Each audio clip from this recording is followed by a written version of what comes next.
इस धरातल पर धर्म की हानि हुई, तब भगवान का अवतार हुआ। क्यों? धर्म की रक्षा करने के लिए।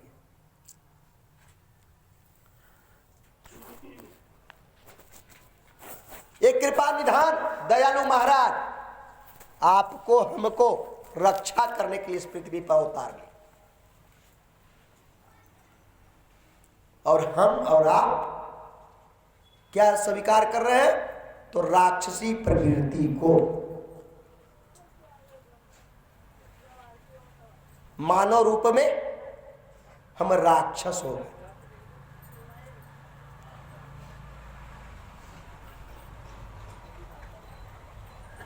मानव रूप में हम राक्षस हो गए क्योंकि हम राक्षसी प्रवृत्ति को अपने अंदर में धारण कर ली। तो हमें राक्षसी प्रवृत्ति का परित्याग करना होगा ना।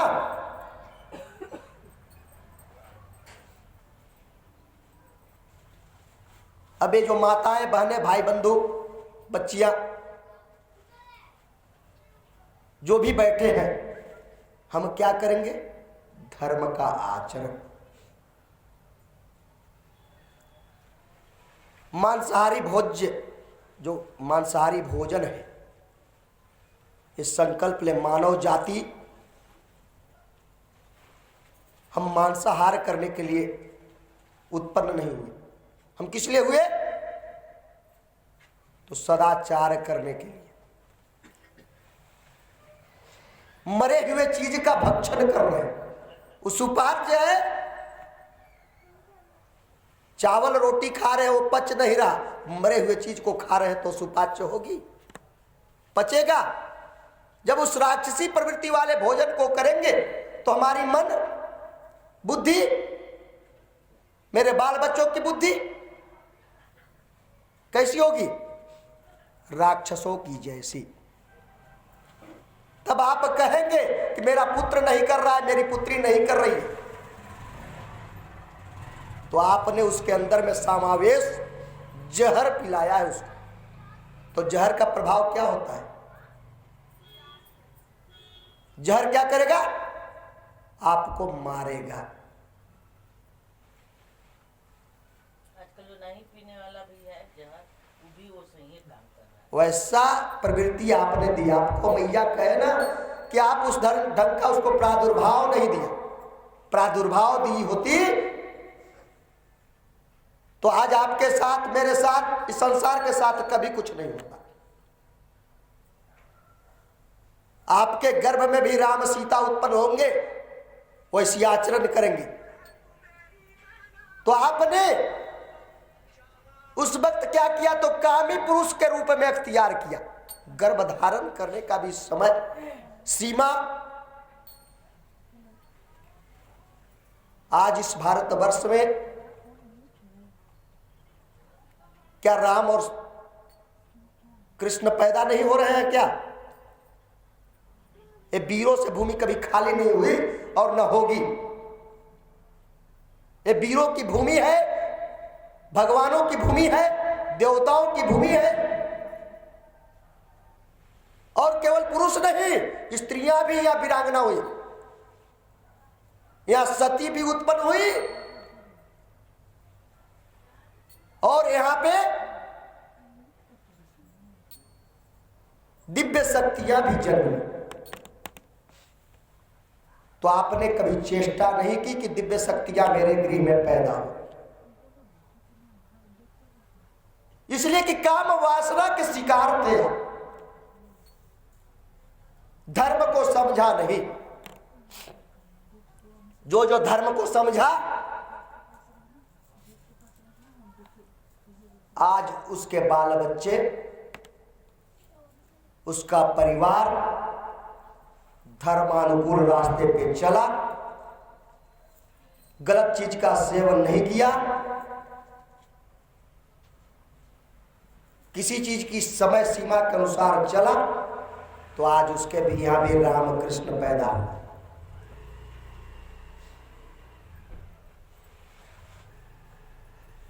तो भगवान कहते हैं कि देवताओं की जन्य अदिति तुम्हारी चिरकालीन अभिलाषा को जानता हूं। शत्रुओं ने तुम्हारे पुत्रों की संपत्ति छीन ली है, उन्हें उन लोग स्वर्ग से खदेड़ दिया। तुम चाहती हो कि युद्ध में तुम्हारे पुत्र उन मतवाले और बलि असुरों को जीतकर विजय लक्ष्मी को प्राप्त करें। स्तुति की कि राक्षस पैदा हुए और देवताओं की तपस्या करके अनेक वर प्राप्त कर लिए, वरदान प्राप्त कर लिए, शक्तिशाली हो गए और शक्तिशाली होने के कारण देवताओं पे आक्रमण कर दिया, देवताओं को बंदी बना लिया।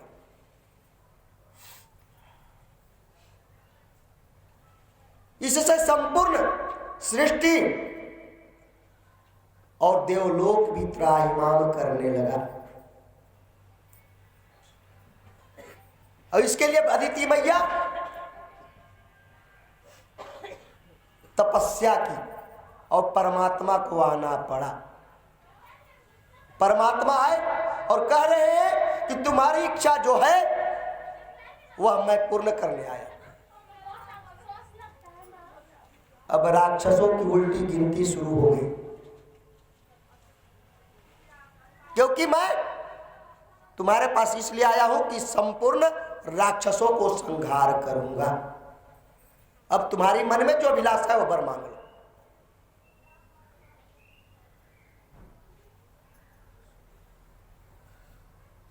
राक्षस और देवता, राक्षस और देवता में अंतर इतना है,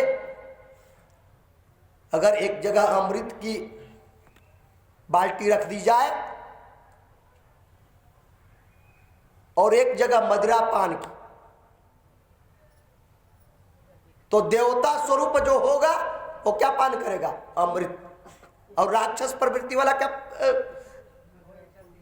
मदिरा पान करेगा।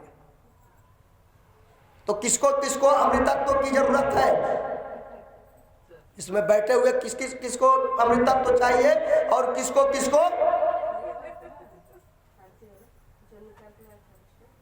राक्षसी प्रवृत्ति वाली व्यवस्था चाहिए?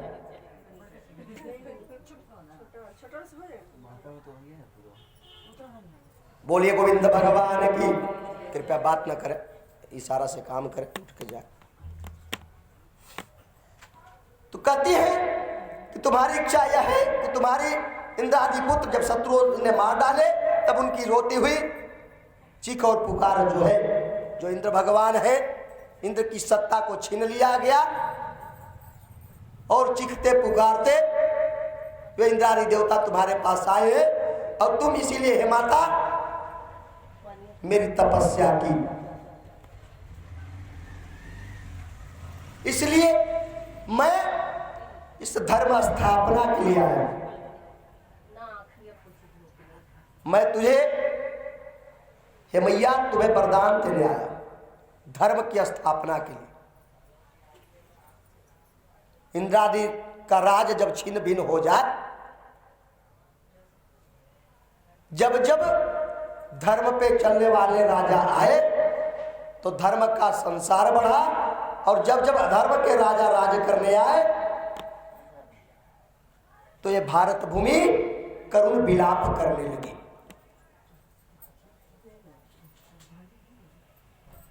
क्योंकि धर्म का जब हास होता है तो यह धरती मैया विलाप करती है।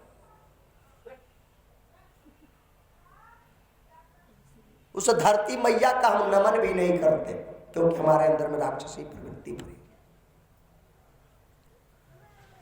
परंतु देवी वे असुरों के असुर सेनापति इस समय जीते नहीं जा सकते, ऐसा मेरा निश्चय है, क्योंकि ईश्वर और ब्राह्मण इस समय उनके अनुकूल है।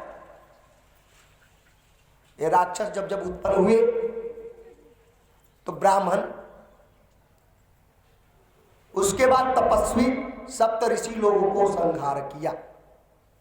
अब ये सप्त ऋषि या जितनी भी ऋषि महर्षि है क्या करते हैं?